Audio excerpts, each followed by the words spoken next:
నమస్తే. నమస్తే నమస్తే సార్. నమస్తే అమ్మ.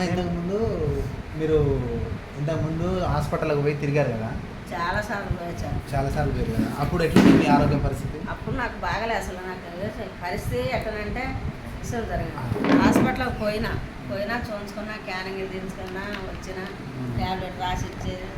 3 రోజులు తింటాం, 4 రోజులు బంద్ చేయటం, 3 రోజులు తింటాం, 4 రోజులు బంద్ చేయటం, అట్లా అయినాక అమ్మ ఎట్లయినా తెచ్చేదాన్ని. అట్లా తెచ్చేది ఒకసారి 5,000 పెట్టినా, ఒకసారి 6,000 పెట్టినా, ఒకసారి 3,000 పెట్టినా, ఒకసారి 4,000 పెట్టినా, ఒకసారి 10,000 కూడా పెట్టినా. కడుపు పొట్ట క్యానింగ్ తీసుకున్నా, కడుపులో ఏమన్నా ఉందేమోనని. అయితే పేగు పోత వచ్చిందమ్మా, అది అన్నది ఇది అన్నది ఏదో రకరకాలుగా చెప్పారు. చెప్తే దానికి ఏం చేసిన, తెచ్చుకున్నా, ఒక 10 రోజులు ఆడినా. మళ్ళీ ఆడినాక రెండోసారి తెచ్చుకున్నా. రెండోసారి 4 వేసుకోవటం గడపడేయటం, లేకపోతే పెంట దెబ్బలు వేయటం, చెత్త దాటిన దేంట్లోనే వేయటం. అట్లా చేసిన ఒక 4,000 దానికి అట్లా ఖర్చు పెట్టిన.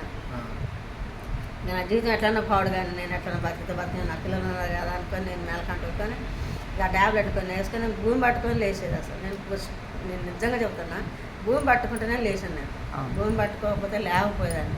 ఏదైనా ఎత్తు మీద కూర్చుంటే లేచేదాన్ని, లేకుంటే లేకపోయేదాన్ని. అసలు చేత కాకపోయేది. తల అంతా నీరు, తలకాయ మొత్తం అంతా నీరు, ఏడ చేయబెట్టినా నీళ్ళు ఓటోలేదు కనిపించేది. తలకాయ మొత్తం చెమట. అయితే ఏం చేయాలని తలకాయ క్యానింగ్ తీస్తే కూడా దాంట్లో 6,000 5,000 తీసుకున్నాక తగ్గిద్దామా 3 సార్లు వాడాల మందులు అన్నాడు. 2 సార్లు వాడినా, ఏం తనిపించలే. ఎన్నడైనా చచ్చేది, ఎలా చచ్చేది రేపైనా పరలోకదేశం చేస్తాను. నేను తప్పు చేస్తే లేకుండా చేస్తానని నేను మొండికి వేసుకుని ప్రార్థన చేసుకోవడం జరిగింది.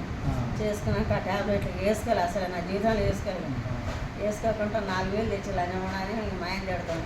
నాకు కూడా తిట్టుకొని ఇలా ఇంకా డబ్బులు పెడతాడు కాబట్టి ఆయన బాధ ఉంటుంది. నాకు ఎట్లా బాధ ఉంటుందో ఆయనకు అంత బాధ ఉంటుంది అనుకొని ఏడుచుకొని ఒకరోజు 2 పిల్లలు పెట్టుకొని బయట కూర్చొని బలా నటించాను.